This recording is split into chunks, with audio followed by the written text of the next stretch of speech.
Welcome back to my channel LK study. और आज हम लोग जैक बोर्ड जो क्लास 10th का साइंस का ऑब्जेक्टिव 40 मार्क्स का होता है, हम उसको सॉल्व करेंगे। आप मिला करके देखिए कि आपका कितना सही होता है या कितना गलत, या इसको पढ़ने के व्यू से भी आप पढ़ सकते हैं। तो चलिए शुरू करते हैं। यहाँ पे कुछ इंस्ट्रक्शन दिए हुए हैं। एग्ज़ाम देने से पहले जब आपको क्वेश्चन पेपर मिलेगा तो उसको पढ़ा जाता है ताकि सारा चीज़ समझ में आ जाए। सेकेंड पेज पर भी वही चीज़ है, तो इसको हम लोग स्किप करते हैं, आगे बढ़ते हैं और देखते हैं पहला क्वेश्चन क्या है। तो आपके पास पहला क्वेश्चन है, किस दर्पण में वास्तविक फोकस होता है? तो इसका राइट आंसर हो जाएगा ऑप्शन नंबर 1 यानी कि अवतल दर्पण। ठीक है, अवतल दर्पण में वास्तविक फोकस होता है। नेक्स्ट क्वेश्चन नंबर 2 है, मोटर वाहन के सामने कौन सा दर्पण लगा होता है? सामने से मतलब क्या है? हेडलाइट में, है ना। तो हेडलाइट में कौन सा होता है? अवतल दर्पण। तो राइट आंसर हो जाएगा अवतल दर्पण। अगर साइड मिरर की बात करता तब उत्तल होता, लेकिन यहाँ पे क्या है? सामने कौन सा दर्पण? तो राइट आंसर हो जाएगा अवतल दर्पण। ठीक है। क्वेश्चन नंबर 3 है, यदि एक लेंस की क्षमता -2D है तो इसकी फोकस दूरी क्या होगी?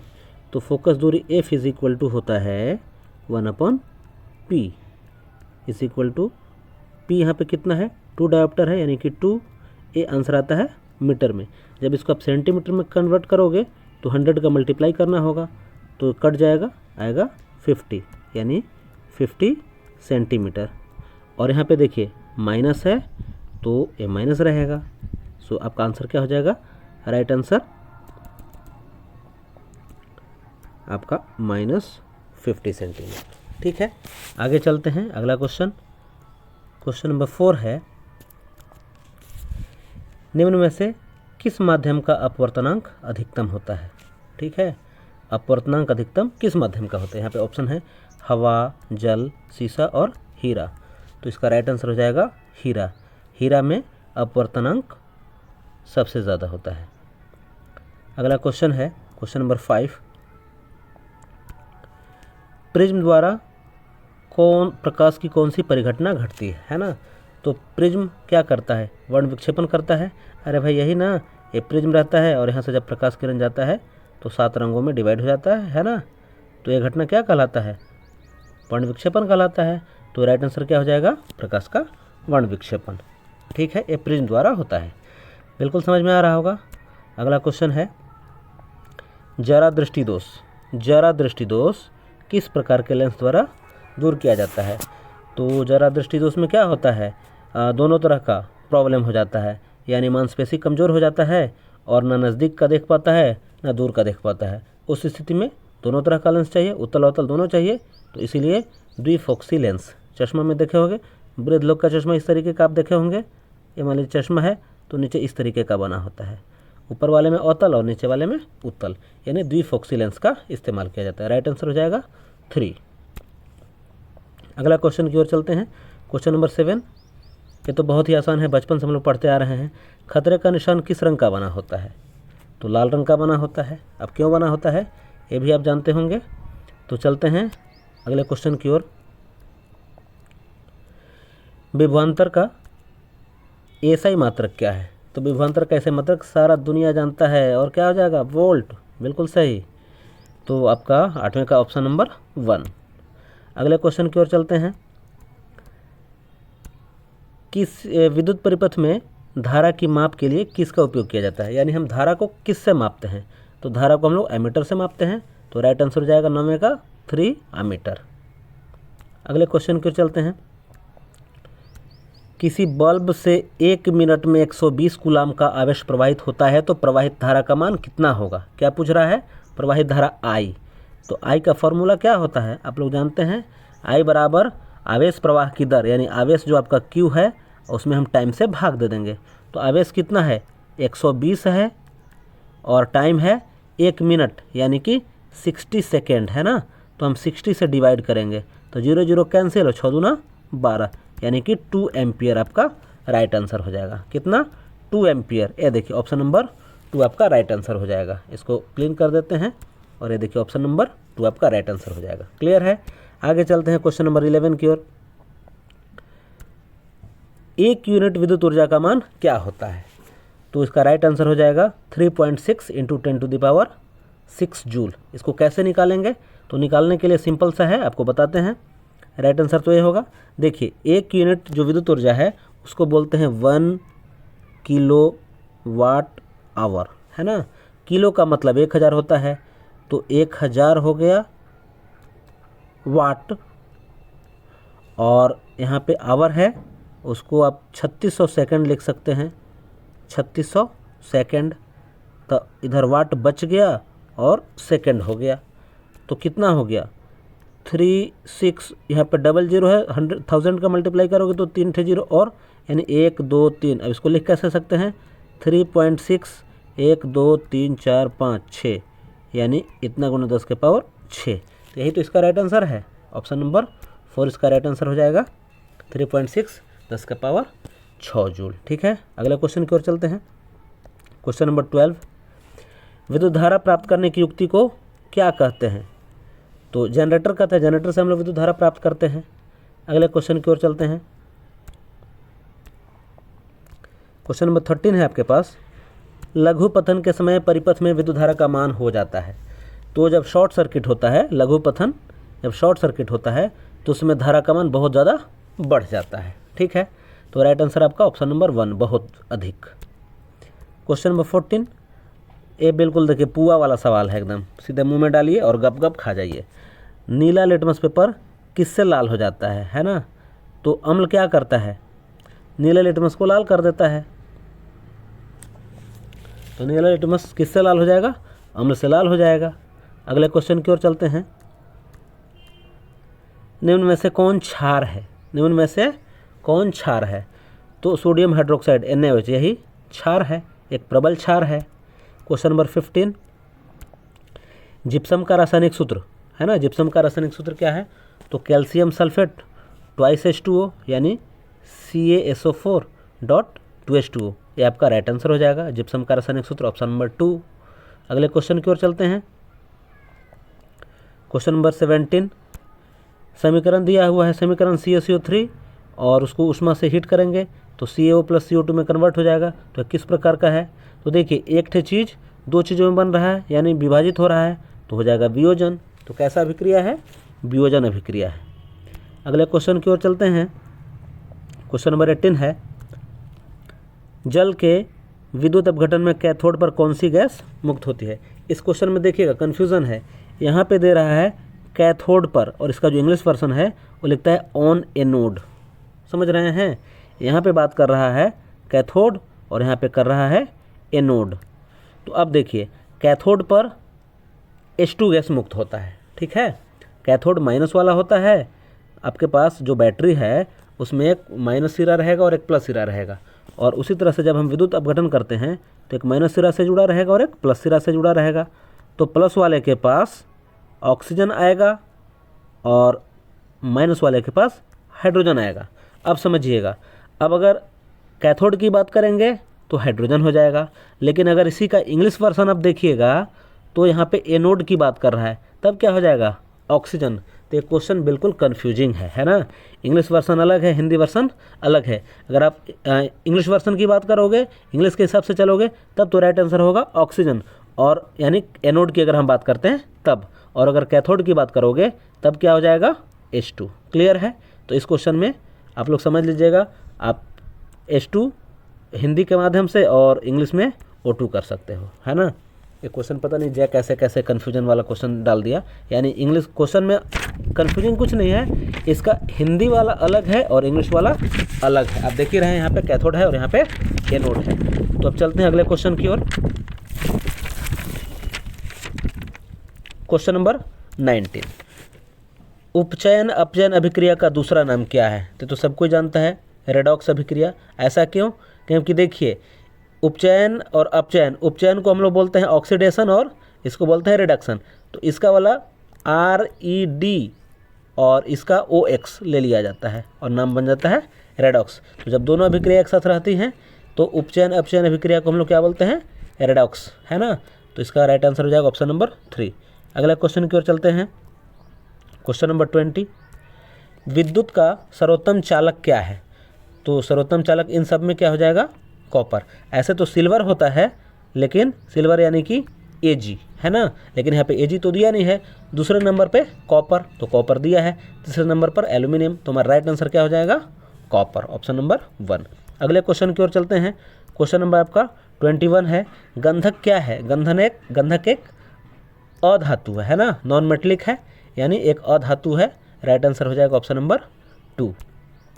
अगले क्वेश्चन की ओर चलते हैं। सीसा और टीन की मिश्र धातु को क्या कहते हैं? सीसा और टीन की मिश्र धातु को क्या कहते हैं? तो ऐसा मिश्र धातु जो सीसा और टीन मिलकर के बनता है उसका नाम है सोल्डर, है ना। जो दो वायर वगैरह को हम लोग सोल्डर करते हैं, इसी से बहुत ही मुलायम होता है। अगले क्वेश्चन की ओर चलते हैं। 23 है। CnH2n+2 किसका सामान्य सूत्र है? तो यह एल्केन का है सामान्य सूत्र, ऑप्शन नंबर 1 इसका राइट आंसर हो जाएगा। अगले क्वेश्चन की ओर चलते हैं। एल्डिहाइड का प्रकार्यात्मक समूह क्या है? तो CHO समूह है ना, तो इसका राइट आंसर ऑप्शन नंबर 2 हो जाएगा। अगले क्वेश्चन की ओर चलते हैं। एथेनॉल सोडियम से अभिक्रिया कर कौन सा गैस बनाता है? तो एथेनॉल मतलब इसको अलग लिख के आपको बताते हैं, इसका राइट आंसर हो जाएगा हाइड्रोजन गैस, है ना। कैसे वो भी आपको बताते हैं। तो C2H5OH ये आपका हो गया एथेनॉल, और इसमें हम ऐड कर देंगे सोडियम, तो बनेगा क्या? इससे बनेगा, इस H को यहाँ से रिप्लेस कर देगा और खुद वहाँ पे चल जाएगा C2H5ONA और प्लस H2। अब इसको बैलेंस करना तो कर दीजिए, यहाँ पे 2 लगा दीजिए, यहाँ पे 2 लगा दीजिए, यहाँ पे 2 लगा दीजिए, तो क्या बना? H2 गैस बना। राइट आंसर आपका ऑप्शन नंबर 1 हो जाएगा। अगले क्वेश्चन की ओर चलते हैं। Question number 26। आधुनिक आवर्त सारणी में आवर्तों की संख्या कितनी होती है? तो एक होता है आवर्त, तो एक होता है ग्रुप यानी कि वर्ग। तो आवर्त की संख्या होता है 7 और वर्गों की संख्या होता है 18। जो आपका आवर्त सारणी इस तरीके से बना होता है ना, तो इसमें ऐसे ऐसे जो होता है 1 2 3 4 5 6 7, ये नहीं, 18 भाग में रहता है, ठीक है। और इधर से ऐसे ऐसे करके रहता है, यानी कितने? 1 2 3 4 5 और 2 ठे नीचे रहता है, यानी 7 आवर्त में इसको डिवाइड किया जाता है। आवर्तों की संख्या कितनी होती है? 7। अगले क्वेश्चन की ओर चलते हैं। स्वपोषी पोषण के लिए आवश्यक है, क्या आवश्यक है? ऑप्शन नंबर 1 में क्या है? CO2 एवं जल, क्लोरोफिल, सूर्य का प्रकाश, इनमें से सभी। तो ये सभी चीज़ चाहिए, इसलिए राइट आंसर आपका क्या हो जाएगा? इनमें से सभी। तो इसका राइट आंसर क्या हो जाएगा? इनमें से सभी। अगले क्वेश्चन की ओर चलते हैं। क्वेश्चन नंबर 28 में है। जठर ग्रंथियाँ पाई जाती हैं, जठर ग्रंथियाँ पाई जाती हैं कहाँ? अमाशय में, फेफड़ा में, यकृत में, ग्रहणी में। तो जठर रस अमाशय में निकलता है, यानी ये ग्रंथियाँ कहाँ होंगी? अमाशय में ही होंगी। राइट आंसर आपका ऑप्शन नंबर 1 हो जाएगा। अगले क्वेश्चन की ओर चलते हैं। 29। पित्त रस का स्राव कहाँ होता है? यानी पित्त रस का स्राव कहाँ होता है? अग्नाशय में, छोटी आंत में, ग्रहणी में, यकृत में। तो जो पित्त रस है, बाइल है ना, बाइल जूस, ये बाइल जूस यकृत द्वारा यानी कि लीवर द्वारा, है ना, यकृत द्वारा स्रावित होता है। राइट आंसर आपका क्या हो जाएगा? Option number 4। अगले क्वेश्चन की ओर चलते हैं। क्वेश्चन नंबर 30 है। सबसे छोटी अंतःस्रावी ग्रंथि कौन सी है? तो सबसे छोटी, देखिए यहाँ पे 4 दिए हुए, एड्रिनल, पिट्यूटरी, मेडुला और थायराइड। तो सबसे छोटा होता है पिट्यूटरी ग्लैंड, है ना। इसी को पीयूष ग्रंथि भी बोलते हैं, हिंदी में क्या बोलते हैं? पीयूष ग्रंथि। और ये क्या करता है? वृद्धि हार्मोन का स्राव करता है। तो आपका राइट आंसर क्या हो जाएगा? पिट्यूटरी ग्लैंड, या इन सब में सबसे छोटी ग्रंथि है। अगले क्वेश्चन पर चलते हैं। क्वेश्चन 21 में है। घेघा रोग पनपता है कैसे? तो चीनी की कमी से, मोटापा से, रक्त की कमी से, आयोडीन की कमी से। तो आयोडीन की कमी से घेघा रोग पनपता है, राइट आंसर हो जाएगा। इसीलिए आयोडीन नमक खाना भैया, है ना। आप लोग खाओगे आयोडीन नमक तो घेघा रोग नहीं होगा, और इससे ब्रेन भी तंदुरुस्त हो जाता है। तो राइट आंसर आपका क्या हो जाएगा? Option number 4। अगले क्वेश्चन की ओर चलते हैं। परागकोश में पाए जाते हैं, तो नाम ही है परागकोश। परागकोश में पाए जाते हैं, क्या पाए जाते हैं? दलपुंज, अंडाशय, परागकण या स्त्री केसर। तो नाम ही है परागकोश, तो उसमें क्या पाया जाएगा? परागकण पाया जाएगा। ऑप्शन नंबर 3 आपका राइट आंसर हो जाएगा। अगले क्वेश्चन की ओर चलते हैं। क्वेश्चन नंबर, मानव में निषेचन की क्रिया कहाँ होती है? गर्भाशय में, योनि में, अंडाशय में, फैलोपियन नलिका में। तो निषेचन की क्रिया कहाँ होती है? फैलोपियन नलिका में होती है ना। तो इसका राइट आंसर ऑप्शन नंबर 4 हो जाएगा, फैलोपियन नलिका यानी फैलोपियन ट्यूब। अगले क्वेश्चन की ओर चलते हैं, किसी जीन की जीनी संरचना क्या कहलाती है? तो नाम है जीन, इसमें ऑप्शन आपके पास है फेनोटाइप, जीनोटाइप, आनुवंशिकता और विभिन्नता। तो नाम है, जीनी संरचना पूछ रहा है तो जीनोटाइप में मार दीजिए, तो राइट आंसर क्या हो जाएगा? जीनोटाइप, है ना। तो जीनी संरचना जीनोटाइप कहलाती है। अगले क्वेश्चन की ओर चलते हैं,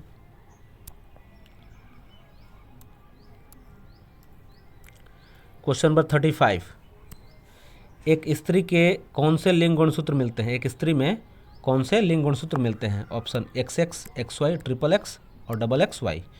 तो राइट आंसर हो जाएगा XY, है ना। पुरुषों के लिए XY और महिलाओं के लिए XY। तो आपका राइट आंसर हो जाएगा ऑप्शन नंबर 1 XX। 36, जैव आवर्धन करने वाला रसायन क्या है? तो इसका राइट आंसर हो जाएगा DDT। जैव आवर्धन का मतलब क्या है? जब DDT पीड़कनाशी छिड़का जाता है तो वह पानी में जाता है, पानी से अगर किसी भी रूप में हम जल का इस्तेमाल करेंगे तो वह हमारे शरीर में जमा होते जाएगा, या कि जो भी उस पानी को यूज़ करेगा, जो भी पशु पक्षी, उसके शरीर में ये जमा होते जाएगा, धीरे धीरे धीरे धीरे उसकी मात्रा बढ़ती जाएगी, उसी को कहा जाता है जैव आवर्धन। तो यह DDT, है ना। DDT जैव आवर्धन करने वाला एक रसायन है। राइट आंसर आपका ऑप्शन नंबर 4 हो जाएगा। अगले क्वेश्चन की ओर चलते हैं, क्वेश्चन नंबर 37 है, बाघ उपभोक्ता है कैसा? प्राथमिक पोषी स्तर, द्वितीय पोषी स्तर, तृतीय पोषी स्तर, इनमें से कोई नहीं।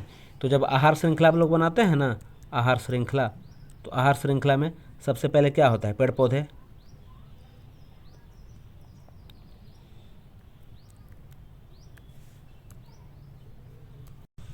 और पेड़ पौधे को सबसे पहले कौन खाएगा? तो जो खाएगा वो कहलाएगा प्राथमिक स्तर। तो कोई भी जीव खाएगा, है ना। और इस जीव को कौन खाएगा? बाघ खाएगा, तो हो जाएगा द्वितीय स्तर का। ठीक है। तो जो भी मांसाहारी जीव होते हैं ना, वो प्रायः द्वितीय पोषी स्तर का होते हैं। ठीक है। तो इसका राइट आंसर क्या हो जाएगा? द्वितीय पोषी स्तर। ठीक है। अगले क्वेश्चन की ओर चलते हैं, चिपको आंदोलन कब प्रारंभ किया गया था? है ना। चिपको आंदोलन, इसमें जो पेड़ पौधे होते थे, उन पेड़ पौधों को बचाने के लिए व्यक्ति क्या करता था, जो भी उस आंदोलन से जुड़े होते थे वो उससे चिपक जाते थे, है ना। कोई भी पेड़ है उसे जाके चिपक जाते और काटने से मना करते, उसको कहा जाता था चिपको आंदोलन। तो यह शुरू किया गया था 1970 में। तो राइट आंसर आपका हो जाएगा ऑप्शन नंबर 1। अगले क्वेश्चन की ओर चलते हैं, क्वेश्चन नंबर 39 है, पवन चक्की से उपयोगी ऊर्जा प्राप्त करने के लिए पवन का न्यूनतम वेग कितना होना चाहिए? तो कम से कम 15 किलोमीटर प्रति घंटा की रफ्तार से अगर हवा चल रहा है तब हम पवन चक्की से ऊर्जा प्राप्त कर सकते हैं। राइट आंसर आपका क्या हो जाएगा? Option number 2। अगले क्वेश्चन की ओर चलते हैं, एक क्वेश्चन नंबर अंतिम है,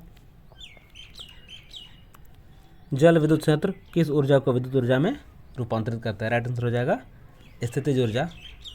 बांध में जो भी पानी जमा होता है उसमें स्थितिज ऊर्जा होता है और उसी से टरबाइन चलता है, यानी कुल मिलाकर के स्थितिज ऊर्जा को हम लोग विद्युत ऊर्जा में बदलते हैं। राइट आंसर ऑप्शन नंबर 4 हो जाएगा। तो दोस्तों ये थे आपके 40 क्वेश्चन, इसमें से कितना सही हुआ है आप कमेंट में ज़रूर बताइएगा, देखते हैं किसका कितना सही होता है। और अगर मेरा वीडियो आपको पसंद आ रहा है तो वीडियो को लाइक कर दीजिएगा और चैनल को सब्सक्राइब कर दीजिएगा। जय हिंद, जय भारत।